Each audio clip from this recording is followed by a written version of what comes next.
Complex number. आज हम लोग कॉम्प्लेक्स नंबर स्टार्ट करते हैं। कॉम्प्लेक्स नंबर को हम लोग बोल सकते हैं complex number is the super set of all numbers. जितने भी नंबर्स आपके होते हैं उन सभी नंबर्स का जो सुपर सेट होता है उसको हम लोग कॉम्प्लेक्स नंबर कहते हैं। It is represented by Z. Complex number जो होता है जितने भी नंबर्स आपके प्रेजेंट होते हैं उन सभी नंबर्स का सुपर सेट होता है। कॉम्प्लेक्स नंबर को हम लोग जेड से रिप्रेजेंट करते हैं। Z equal to A plus I B. A and B both are real number. A और बी दोनों ही रियल नंबर्स को रिप्रेजेंट करते हैं। A and B belongs to real number. I को हम लोग पढ़ते हैं आयोटा। आई जो यहाँ पे गिवन है, आई को हम लोग देखते हैं iota. I equal to under root of -1। कहीं भी स्क्वायर रूट्स के अंदर निगेटिव नंबर आ जाए, इमेजिनरी नंबर आप कहते हो। इमेजिनरी नंबर के डिफाइन करने के लिए आई एक टर्म यूज किया गया। आई को हम लोग पढ़ते हैं आयोटा। आई की वैल्यू होती है under root of -1। I square को आपने फाइंड आउट किया, इसकी वैल्यू आ जाएगी -1। आई की पावर 4 आपने फाइंड आउट किया +1। आई को आयोटा से रिप्रेजेंट करते हैं। आई स्क्वायर की वैल्यू -1, आई की पावर 4 +1 होता है। किसी भी कॉम्प्लेक्स नंबर को हम लोग जेड से रिप्रेजेंट करते हैं। ए प्लस आई बी। ए और बी दोनों ही रियल नंबर्स होते हैं। इसको हम लोग पढ़ते हैं रियल पार्ट। इसे हम लोग कहेंगे imaginary part. Real part and imaginary parts. अगर यहीं पे हम b को 0 ले लें, z इक्वल टू a आ जाएगा। This can be represent purely real number. अगर यहीं पे हमने a को 0 ले लिया होता, अगर आपने a को 0 ले लिया तो z equal to i times b आ जाएगा। ये किसको रिप्रेजेंट करेगा? प्योरली इमेजिनरी नंबर्स को रिप्रेजेंट करेगा।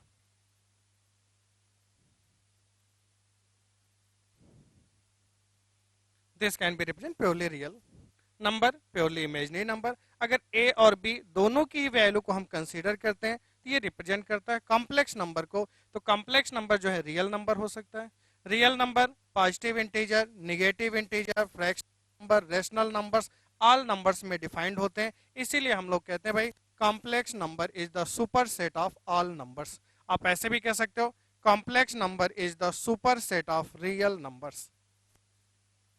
Real numbers is the superset of rational numbers. Rational numbers is the superset of integers. Integer is the superset of whole numbers. And whole numbers is the superset of natural numbers. इस type से सारे numbers को आप define कर सकते हैं। या आप कह सकते हैं natural number is the proper set of whole numbers. Whole number is the proper set of integers. Integer is the proper set of rational numbers. Rational number is the proper set of real numbers. And real number is proper set of complex numbers. तो हम कह सकते हैं भाई complex number is the superset of all numbers. It is represented by z. z equal to a plus ib. a और b दोनों ही real numbers होते हैं, लेकिन i से मल्टीप्लाई होने के बाद इसे हम लोग पढ़ते हैं imaginary part. z equal to a को हम लोग क्या कहेंगे? Real part.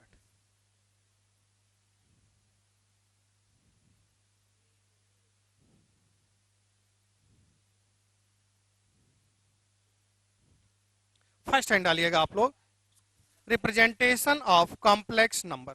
First heading representation of complex number.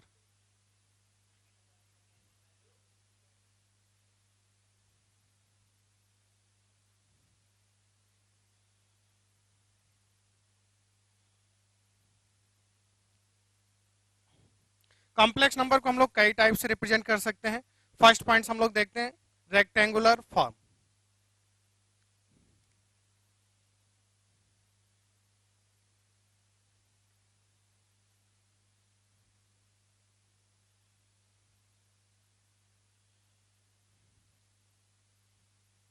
Rectangular form में कॉम्प्लेक्स नंबर को रिप्रेजेंट करना है तो आप रिप्रेजेंट करोगे z equal to a plus I B से।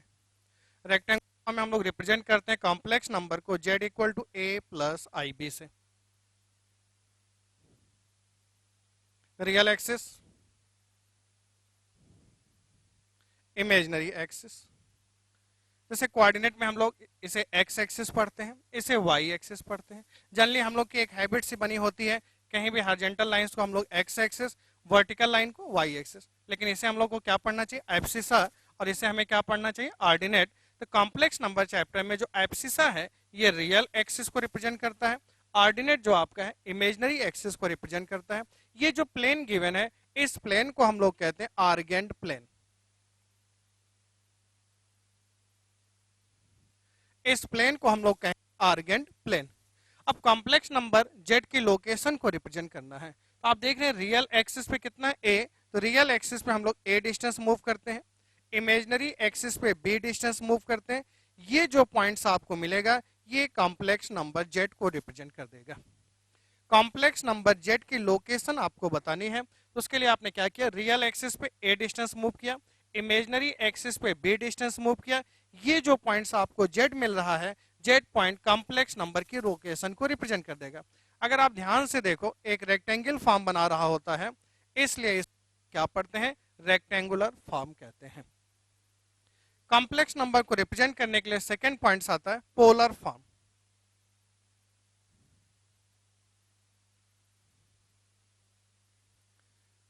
ओरिजिन के रिस्पेक्ट में इस पॉइंट की जो लोकेशन है ये कॉम्प्लेक्स नंबर जेड को रिप्रेजेंट कर रहा है।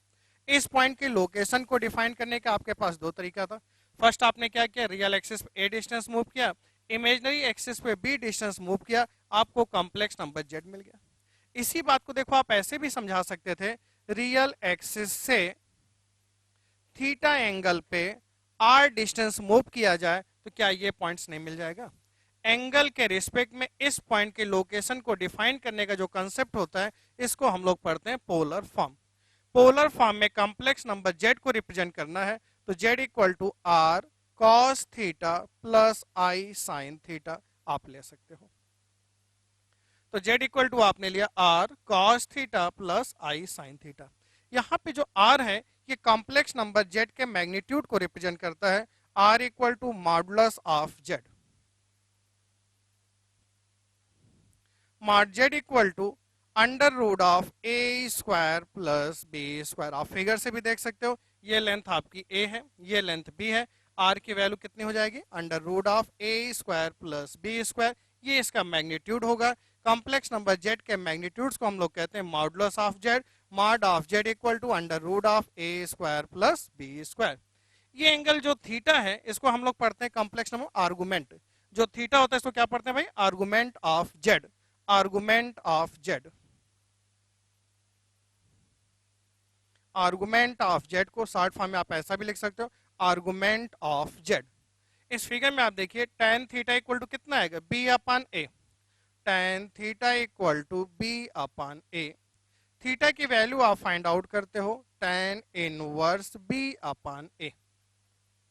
ये जो एंगल थीटा है इसको हम लोग क्या कहते हैं, आर्गुमेंट ऑफ जेड। तो आप लिख सकते हो भाई argument of Z equal to tan inverse B upon A. तो क्या देखा आपने भाई, रेक्टेंगुलर फॉर्म में कॉम्प्लेक्स नंबर आ गया Z equal to A plus I B. Polar form में कॉम्प्लेक्स नंबर को रिप्रेजेंट करना था, Z equal to R cos theta plus I sine theta. R modulus of Z को रिप्रेजेंट करता है, थीटा जो है आर्गुमेंट ऑफ जेड को रिप्रेजेंट करता है। मॉड जेड की value under root of A square plus B square. Argument of Z theta equal to tan inverse B upon A. इस पॉइंट को ध्यान से देखिएगा।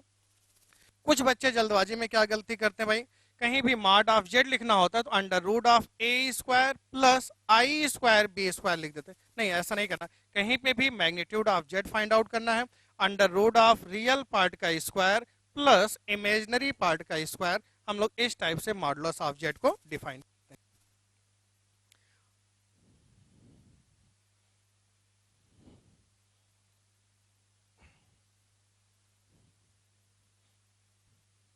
देखो भाई, कहीं भी कोई भी कॉम्प्लेक्स नंबर जेड आपको गिवन है ए प्लस आई बी। आपने देखा Z equal to A plus I B complex number आपको गिवन है। इस कॉम्प्लेक्स नंबर को आपको पोलर फॉर्म में कन्वर्ट करना है। आपने देखा भाई रेक्टेंगुलर फॉर्म में कॉम्प्लेक्स नंबर गिवन है, इस कॉम्प्लेक्स नंबर को पोलर फॉर्म में कन्वर्ट करना है तो आप इसके मैग्नीट्यूड से मल्टीप्लाई और डिवाइड कर दो। कॉम्प्लेक्स नंबर जेड गिवन था, मार्जेट magnitude under root of A square plus B square से आपने मल्टीप्लाई और डिवाइड कर दिया।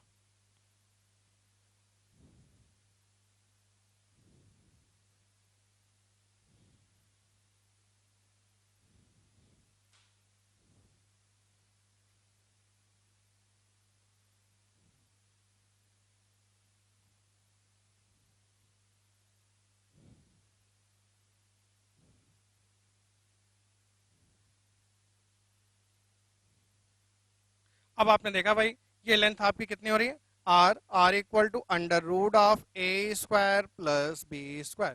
तो आपने देखा भाई under root of A square plus B square के प्लेस में हम लोग क्या लिख सकते हैं, under root A square plus B square के प्लेस में हम लोग आर ले सकते हैं। A upon under root of A square plus B square cos theta plus I sine theta. तो आपने देखा भाई Z equal to R cos theta plus I sine theta. Rectangular form को हम लोगों ने पोलर फॉर्म में कन्वर्ट कर दिया। कहीं पोलर फॉर्म में दिया गया हो R cos theta sine theta की वैल्यू आप पुट कर दो, ये आपका रेक्टेंगुलर फॉर्म में हो।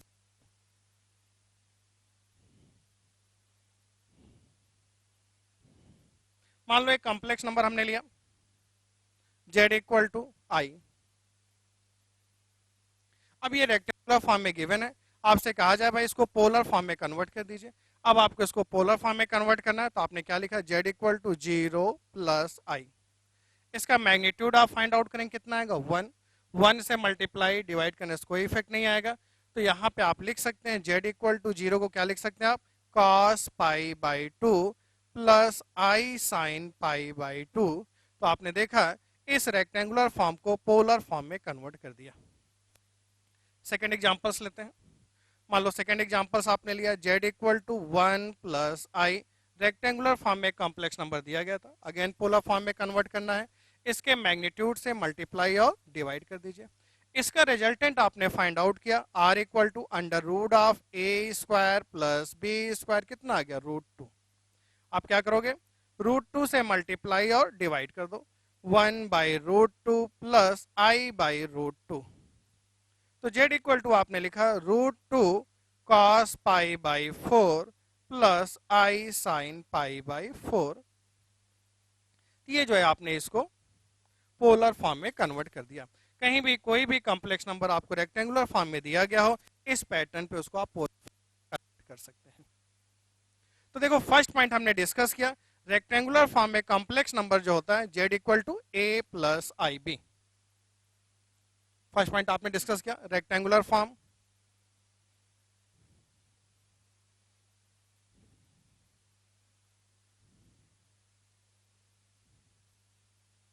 पोलर फॉर्म,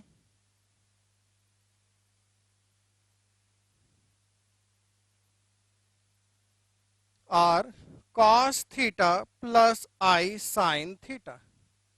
नेक्स्ट पॉइंट हम देखते हैं ऑर्डर्ड पेयर फॉर्म।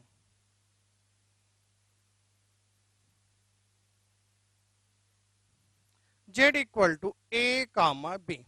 देख भाई कॉम्प्लेक्स नंबर को ऑर्डर्ड पेयर फॉर्म में रिप्रेजेंट करना है, तो आपने देखा ये लेंथ कितनी है ए, ये लेंथ कितनी है बी। इस जेड पॉइंट का कोऑर्डिनेट्स अगर आपको बताना होता तो आप क्या लिख सकते थे, ए कामा बी। कोऑर्डिनेट के फॉर्म में रिप्रेजेंट करने का जो पैटर्न होता है उसको हम लोग ऑर्डर्ड पेयर फॉर्म कहते हैं। कॉम्प्लेक्स नंबर के क्वेश्चन को कोऑर्डिनेट में भी कन्वर्ट करके सॉल्व कर सकते हैं। अभी आगे जब हम आपको ज्योमेट्रिकल रिप्रेजेंटेशन नंबर पढ़ाएंगे तो हम आपको सिखाएंगे, देखो बेटा कॉम्प्लेक्स नंबर के क्वेश्चन को कोऑर्डिनेट में कन्वर्ट करके सॉल्व कर सकते हैं, या कोऑर्डिनेट के क्वेश्चन को हम लोग कॉम्प्लेक्स नंबर में भी कन्वर्ट करके सॉल्व कर सकते हैं। कॉम्प्लेक्स नंबर के क्वेश्चन को कोऑर्डिनेट में कन्वर्ट करके कैसे सॉल्व करते हैं ये देखते हैं। जैसे मान लो भी एक छोटा सा एग्जांपल हमने लिया, हमने कहा भाई ये एक ट्रायंगल्स दिया गया है, हमने कहा इस ट्रायंगल का कोऑर्डिनेट्स है Z1 Z2 Z3, ये 3 कॉम्प्लेक्स नंबर मिल करके एक ट्रायंगल बना रहे हैं। Z1 को मान लो हमने एज्यूम कर लिया 1 प्लस आई, Z2 को एज्यूम किया 2 माइनस आई, Z3 को एज्यूम कर लिया 3 प्लस 4i। हमने कहा भाई 3 कॉम्प्लेक्स नंबर दिए गए हैं, इन तीनों से बनने वाले ट्रायंगल का एरिया आप फाइंड आउट कर दो। हो सकता है भी आपको ट्रायंगल का एरिया निकालने का कॉम्प्लेक्स नंबर मेथड से फॉर्मूला भी ना पता हो, लेकिन अगर इसी क्वेश्चन को हम लोग कोऑर्डिनेट्स में कन्वर्ट कर देते हैं 1 कामा 1, 2 कामा -1, 3, 4। अब अगर हम आपसे पूछें इन 3 पॉइंट से बनने वाले ट्रायंगल का एरिया निकालो, आप सब लोग तुरंत सॉल्व करके आंसर बता दोगे। अब इसी क्वेश्चन मान लो हमने कहा भाई Z1, Z2, Z3 3 complex number दिए गए हैं, इससे बनने वाले ट्रायंगल का circumcentre orthocentre find out करके दिखाओ।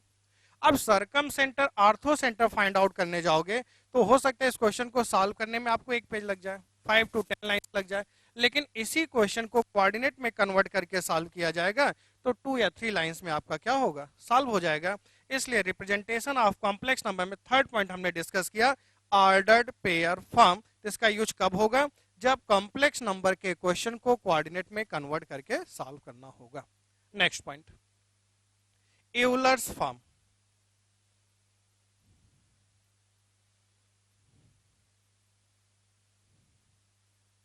यूलर्स फॉर्म में कॉम्प्लेक्स नंबर को रिप्रेजेंट करना हो तो आप ऐसा भी लिख सकते हैं z equal to R E to the power I theta. Euler's form में कॉम्प्लेक्स नंबर को रिप्रेजेंट करने का पैटर्न होता है z equal to R E to the power I theta. यहाँ पे ये जो cos theta plus I sine theta लिखा होता है, cos theta plus I sine theta को हम लोग e की पावर आई थीटा से चेंज कर देते हैं। cos theta plus I sine theta जो आपका गिवन होता है, इसको हम लोग रिप्रेजेंट करते हैं e की पावर आई थीटा से। मान लो भाई यहीं पे cos theta minus I sine theta होता है, तो इसको हम लोग रिप्रेजेंट कर देते e की पावर माइनस आई थीटा से। cos theta minus I sine theta को हम लोग रिप्रेजेंट करते हैं e की पावर माइनस आई थीटा से। अब हो सकता है किसी बच्चे को डाउट लग रहा हो, उसके दिमाग में बात ये आ रही हो, सर ये cos theta plus I sine theta को हम e की पावर आई थीटा से कैसे लिख सकते हैं, cos theta minus I sine theta को e की पावर माइनस आई थीटा से कैसे रिप्रेजेंट कर सकते हैं। इसको प्रूफ करना चाहते हो आप, इसके डेरिवेशन को हम आगे आपको डिस्कस करेंगे, प्रूफ करके भी दिखाएंगे, लेकिन थोड़ा सा भी हम आपको आइडिया देते हैं। इसके लिए हम लोग को सीरीज का यूज करना पड़ता है। शायद अभी आपको सीरीज नहीं पढ़े होंगे 11th क्लास में, 12th क्लास में सीरीज आपको पढ़ाई जाती है, लेकिन थोड़ा सा हम आपको आइडिया देते हैं। कहीं भी मान लीजिए साइन एक्स की सीरीज लिखी गई हो,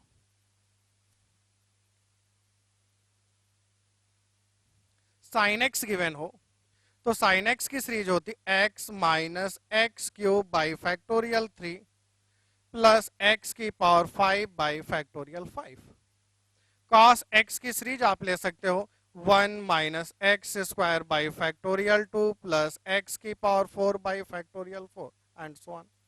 ई की power X 1 plus X square by factorial 2 plus X cube by factorial 3 and this. e की power minus X equal to 1 minus X plus X square by factorial 2 minus X cube by factorial 3 and this. इन series को अगर value को put कर दिया जाए cos theta sine theta e की power I theta, अगर इसकी वैल्यू को पुट करके देखा जाएगा तो लेफ्ट साइड राइट साइड के जाएगा और ये आपका प्रूफ हो जाएगा।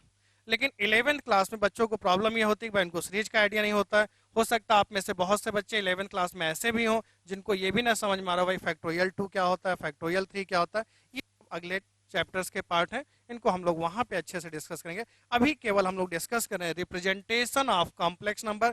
तो फर्स्ट पॉइंट देखा rectangular form, polar form, order pair form. Euler's form में कॉम्प्लेक्स नंबर को रिप्रेजेंट करते हैं z equal to R E to the power I theta. आपको ध्यान रखना है भाई cos theta plus I sine theta को e की पावर आई थीटा से रिप्रेजेंट करेंगे, cos theta minus I sine theta को e की पावर माइनस आई थीटा से रिप्रेजेंट करते हैं। नेक्स्ट पॉइंट हम देखते हैं वेक्टर फॉर्म।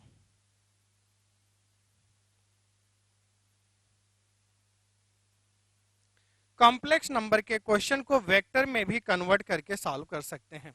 जैसे फिजिक्स में आपने वेक्टर पढ़ा होगा, पोजीशन वेक्टर। पोजीशन वेक्टर में हम क्या करते हैं, ओरिजिन के रिस्पेक्ट में किसी भी पॉइंट की लोकेशन को डिफाइन करते हैं। ओरिजिन के रिस्पेक्ट में किसी भी पॉइंट की लोकेशन को डिफाइन करने का जो कंसेप्ट होता है उसको हम क्या कहते हैं, पोजीशन वेक्टर।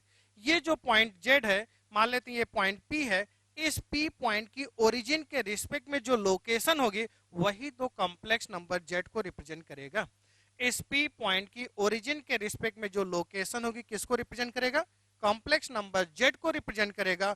और पी पॉइंट की ओरिजिन के रिस्पेक्ट में जो पोजीशन आती है उसको हम लोग क्या पढ़ते हैं, पोजीशन वेक्टर। तो हम लोग यहाँ पे लिख सकते हैं complex number z equal to OP vector. तो रिप्रेजेंटेशन ऑफ कॉम्प्लेक्स नंबर में आपने देखा भाई, कॉम्प्लेक्स नंबर को ये 5 टाइप से हम लोग रिप्रेजेंट कर सकते हैं।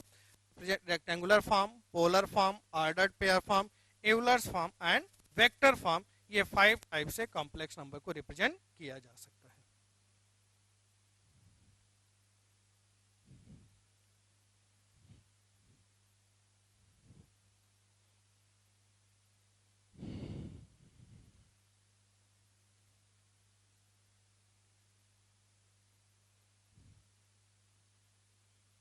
इन्हीं पे एक दो न्यूमेरिकल्स लेते हैं।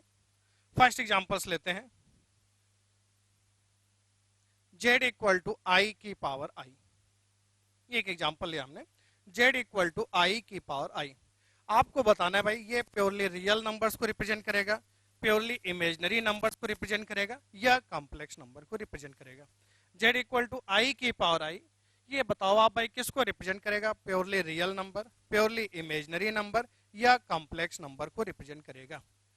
देखते ही बहुत से बच्चों के दिमाग में आइडिया आ रहा होगा, भाई ये इमेजिनरी तो होगा ही, अदरवाइज कॉम्प्लेक्स तो पक्का होगा। तो देखते हैं भाई, सॉल्व करते हैं, सिंप्लीफाई करते हैं, एक आइडिया लगेगा किसको रिप्रेजेंट करता है। तो z इक्वल टू इस i को आप बताओ क्या ऐसा लिख दें, 0 प्लस आई की पावर आई। देखो भाई सेम लिखा हुआ है, डिफरेंट लिखा हुआ है, आई आई सेम आ रहा है। अगर इस i को हम पोलर फॉर्म में लिखना चाहते हैं, cos 90 plus I sign 90 whole power I. cos 90 0, sin 90 1, तो 0 प्लस आई सेम फंक्शन लिखा हुआ है। अब आप बताओ भाई, cos pi by 2 plus I sine pi by 2 को यूलर्स फॉर्म में क्या e की पावर आई पाई बाई 2 लिख सकते हैं हम लोग। cos theta plus I sine theta को क्या लिखते हैं, e की पावर आई थीटा। तो आपने देखा भाई cos pi by 2 plus I sine pi by 2 को हम लोगों ने e की पावर आई पाई बाई 2 ले लिया। होल पावर कितना है, I. z equal to E, I square की वैल्यू कितनी आएगी, -1, e की पावर माइनस पाई बाई 2।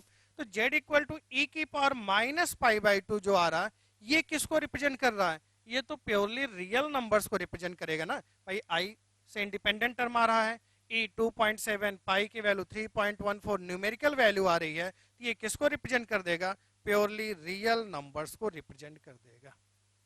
तो आप याद रखिएगा कहीं भी आता है भाई z इक्वल टू आई की पावर आई, ये किसको रिप्रेजेंट करेगा, प्योरली रियल नंबर्स को रिप्रेजेंट करेगा। एक एग्जांपल और लेते हैं इसी टाइप का।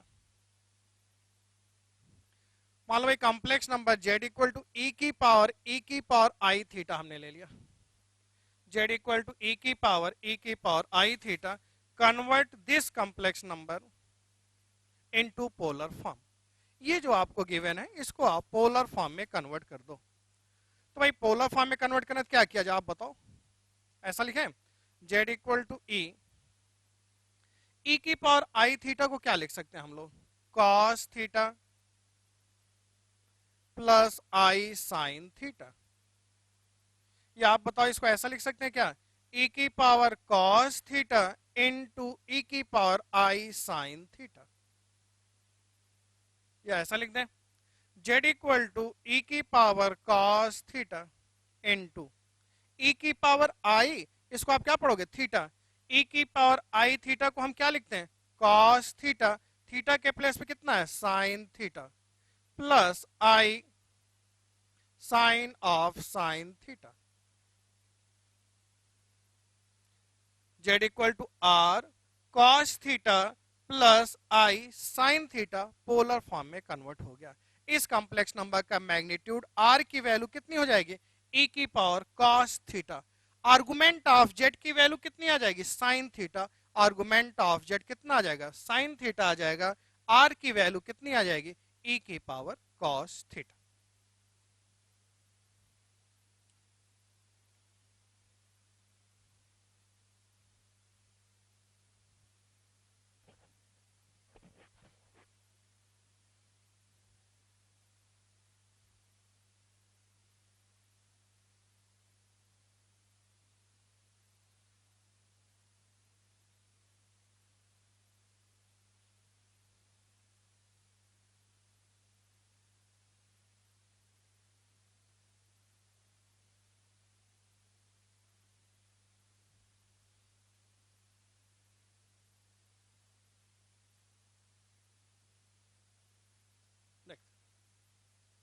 ये कॉम्प्लेक्स नंबर आपको दिया। इस कॉम्प्लेक्स नंबर को आप सिंप्लीफाई करके a plus I B form में कन्वर्ट कीजिए। इस कॉम्प्लेक्स नंबर को सिंप्लीफाई करके a plus I B form में आपको कन्वर्ट करना है। तो आपने देखा यार, इस कॉम्प्लेक्स नंबर को सिंप्लीफाई करना एक तरीका तो है भाई, इसको मल्टीप्लाई कर दें, फिर इसके कॉन्जुगेट से मल्टीप्लाई और डिवाइड करें, काफ़ी लेंदी प्रोसेस हो जाएगा। अभी इस टाइप के क्वेश्चन को हम यूलर्स फॉर्म के हेल्प से सॉल्व करते हैं। यूलर्स फॉर्म में आप सबको आइडिया है भाई, cos theta plus I sine theta given होगा, इसको जो है हम लोग e की पावर आई थीटा से रिप्रेजेंट कर देते हैं। हमेशा एक बात का ध्यान रखिएगा, आई को जो है साइन के साथ आना चाहिए। अगर आप यूलर्स फॉर्म का यूज कर रहे हो तो आई को साइन के साथ में होना चाहिए, कॉस के साथ में नहीं होना चाहिए। लेकिन अगर यहाँ पे आप देखिए आई किसके साथ है, कॉस के साथ में है, तो इसको सिंप्लीफाई करने के लिए यहाँ से हमको आई को हटाना पड़ेगा। हमेशा ध्यान रखिए, कॉम्प्लेक्स नंबर में आई को किसके साथ में होना चाहिए, साइन के साथ में होना चाहिए। तो आप बताओ भाई, अब यहाँ से आई को हटाने के लिए हमको क्या करना चाहिए? देखिए आप लोग, या कुछ आइडिया दीजिए। cos u plus I sine u, यहां पे आप बताओ, अगर हम लोग ऐसा लिख दें minus I square sine v minus I cos v cos w plus I sine w, आप बताओ किसी बच्चे को कोई प्रॉब्लम हो, बताओ भाई। आई स्क्वायर की वैल्यू कितनी होती है, -1। आई स्क्वायर कितना होता है, -1, minus minus plus 1, same question लिखा हुआ है। अब यहां से आप माइनस आई कॉमन ले लो, तो z इक्वल टू क्या कॉमन लेंगे, माइनस आई कॉमन ले लो, तो कितना आ जाएगा, cos u plus I sine u। Minus I आपने कॉमन ले लिया, cos v plus I sine v divided by cos w plus I sine w। फिर आप देखते रहो भाई, माइनस आई, इसको आप क्या लिख सकते हैं, e की पावर आई u, इसको क्या लिखेंगे आप, e की पावर आई v, इसको क्या लिखेंगे, e की पावर आई w, ऊपर शिफ्ट करेंगे e की पावर माइनस दिस। अब आप सब बताओ भाई, बेस सेम होगा, पावर क्या होगी, ऐड हो जाएगी, I u plus v minus w, z equal to minus I. अब इसको क्या पढ़ेंगे आप, e की पावर आई थीटा, e की पावर आई थीटा को हम क्या लिख सकते हैं, cos theta plus I sine theta. अगर आगे सॉल्व करना चाहते हो आप माइनस से मल्टीप्लाई कर दो, तो z इक्वल टू कितना आ जाएगा, माइनस आई स्क्वायर। देखो ध्यान से, minus I square, I square की वैल्यू -1, माइनस माइनस प्लस 1, तो आप लिख सकते हो sine of u plus v minus w minus I cos of u plus v minus w। ये आप नोट कर सकते हो। ये इसको हमने सिंप्लीफाई करके a plus I B form में अरेंज कर दिया। जब भी इस टाइप के कॉम्प्लेक्स नंबर दिए गए हो, आपको सिंप्लीफाई करना हो, इसको यूलर्स फॉर्म में आप कन्वर्ट कर लीजिए, उसके बाद सिंप्लीफाई कीजिए, आसानी से क्या होगा, सॉल्व हो जाएगा।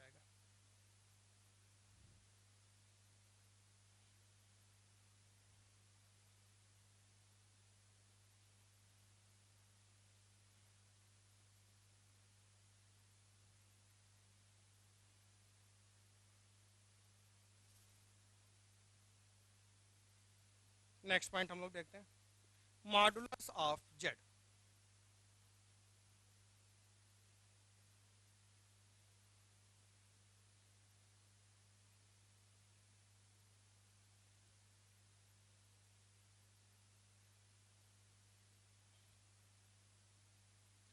कोई भी complex number z equal to a plus I B given है, तो यहाँ पे अगर मॉड z की वैल्यू आपको निकालने के लिए कहा जाए, तो मॉड z की वैल्यू आप क्या बताते हो, under root of a square प्लस b square.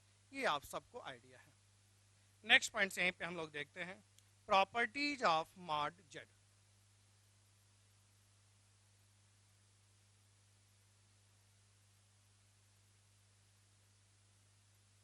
Properties of mod z, first properties हम लोग देखते हैं,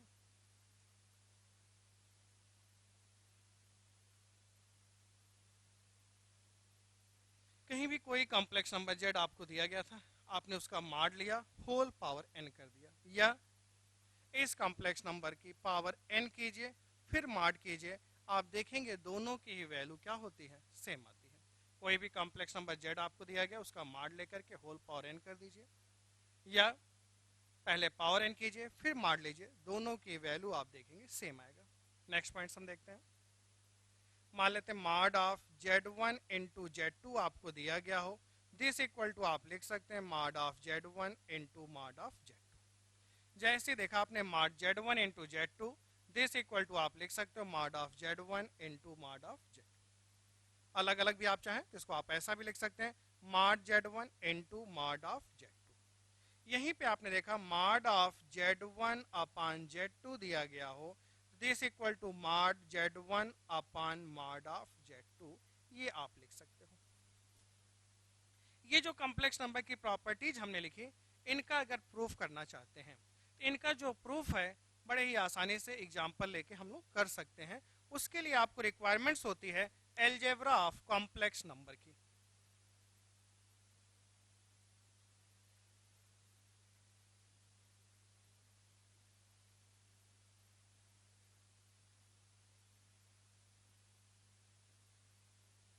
algebra of complex number, algebra of complex number में आप देखिए, मान लेते हैं भाई आपके पास 2 कॉम्प्लेक्स नंबर दिए गए हैं। फर्स्ट कॉम्प्लेक्स नंबर हमने लिया z1 equal to a plus I b, second complex number हमने लिया z2 equal to c plus i d. ये 2 कॉम्प्लेक्स नंबर हमने लिया z1 equal to a plus I b, z2 equal to c plus i d. इन 2 complex number को add करना है, z1 plus z2 की वैल्यू आपको निकालनी है। तो कहीं भी 2 कॉम्प्लेक्स नंबर को ऐड करना है तो रियल से रियल को ऐड कर दीजिए, इमेजनरी से इमेजनरी को आप ऐड कर दीजिए, a plus c plus I times b plus d. Complex number को सब्सट्रैक्ट करना है, z1 माइनस z2 आपको फाइंड आउट करना है, तो रियल से रियल को, इमेजनरी से इमेजनरी को आप सब्सट्रैक्ट कर सकते हो, a minus c plus I times b minus d. इन्हीं दोनों कॉम्प्लेक्स नंबर को अगर आपको मल्टीप्लाई करना है, कहीं भी 2 कॉम्प्लेक्स नंबर आपको दिए गए हैं, इनको मल्टीप्लाई करना, एकदम सिंपल मल्टीप्लिकेशन हम लोग करते हैं, a plus I b into c plus i d. अब आपने इसका मल्टीप्लाई कर दिया भाई, तो क्या लिखने वाले हैं आप, ए सी plus I A D, I times B C plus I square B D. I square कितना होता है, -1, तो माइनस बी डी। अच्छा, कॉम्प्लेक्स नंबर क्वेश्चन को हम लोग कभी भी सॉल्व कर रहे होते हैं तो रियल नंबर को एक साथ ले लेते हैं और इमेजनरी नंबर को एक साथ ले लेते हैं।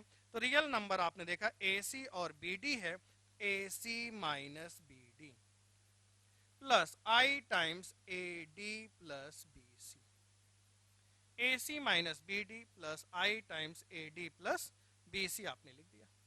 अब देखो, जैसे मान लो इसी प्रॉपर्टी का प्रूफ करना चाहते हो आप, इस प्रॉपर्टी का proof mod z1 into z2 अगर आप लेते तो मॉड z1 z2 की वैल्यू कितनी आ गई आपकी, ये आ गई है। तो आप इसको निकालिए, mod z1 into mod z2 निकालिए, दोनों को मल्टीप्लाई कर देखते हैं भाई सेम आता है कि नहीं आता, और करके देख लेते हैं।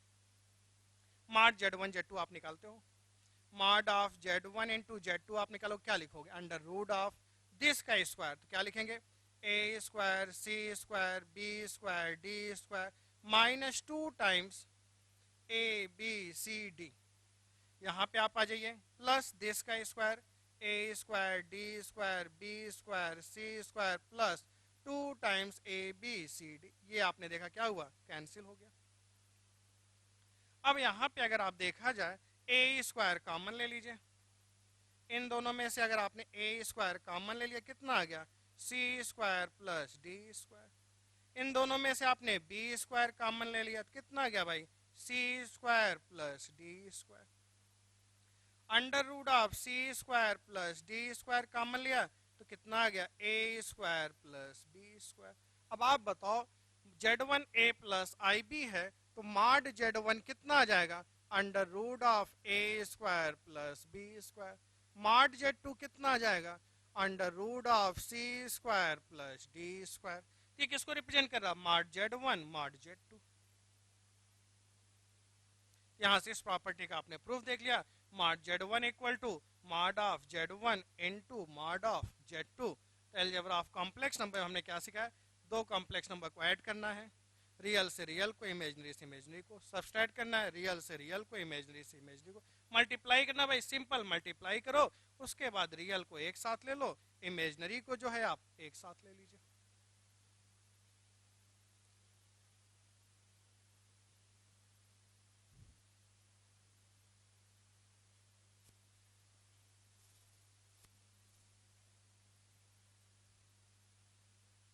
अब आपने देखा भाई ये टू कॉम्प्लेक्स नंबर गिवन है, Z1 equal to A plus I b, Z2 equal to c plus i d.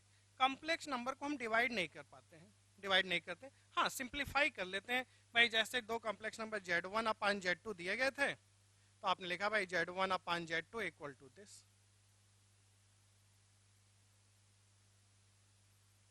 अब इसको सिंप्लीफाई करना है, तो सिंप्लीफाई करने के लिए जो डिनोमिनेटर में गिवन है, इसके कॉन्जुगेट से आप मल्टीप्लाई और डिवाइड कर दीजिए। कहीं भी कॉम्प्लेक्स नंबर आपको दिया गया हो तो उसको सिंप्लीफाई करना होता है, तो उसके जो डिनोमिनेटर में दिया गया है, इसके कॉन्जुगेट से आप मल्टीप्लाई और डिवाइड कर दो। अब देखो भाई यहाँ पे A C minus I A D plus I B C minus I square B D minus I square B D upon A plus B A minus B C square minus I square D square, I square की value -1, C square plus D square.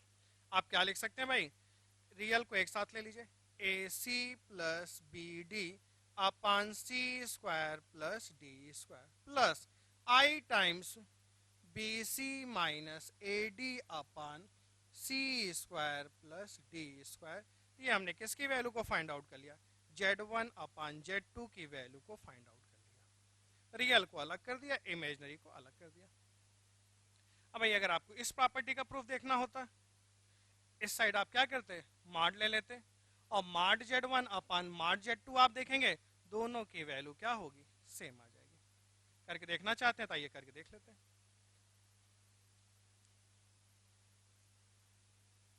Mod of Z1 upon Z2, भाई आप सब बताओ कितना आएगा, under root of this का square plus this का square. Mod Z1 Z2 की वैल्यू अगर आपको बतानी है तो आप क्या लिखेंगे, अंडर रूट ऑफ दिस का स्क्वायर प्लस दिस का स्क्वायर। यहाँ पे क्या लिखेंगे आप, ए सी प्लस बी डी का whole square plus B C minus ए डी का होल स्क्वायर अपान सी स्क्वायर प्लस डी स्क्वायर का होल स्क्वायर। इसको सिंप्लीफाई करके आप देखिए यहाँ पे कितना आने वाला है आपका, यहाँ पे आप देखिएगा A square C square B square D square, B square C square A square D square, twice A B C D, twice A B C D आपका क्या होगा, कैंसिल हो जाएगा। एक स्टेप अगर हम डायरेक्ट लिखें तो आप देखेंगे यहाँ पे कितना आ जाएगा, under root of A square plus B square into c square plus D square upon this whole square, this will be cancel out. Under root of A square plus B square कितना आ गया, mod of Z1 divided by mod of Z2। ये आपका proof हो गया। Same pattern पर आप इसको भी देख सकते थे।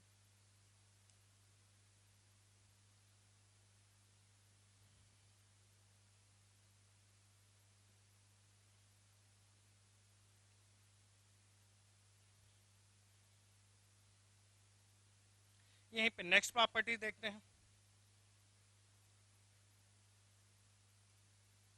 Mod of Z1 plus mod of Z2 greater than or equal to mod of Z1 plus Z2, mod of Z1 minus mod of Z2 less than or equal to mod of Z1 minus Z2। ये जो दोनों property होती हैं इनको हम लोग कहते हैं ट्रायंगल इनइक्वलिटी।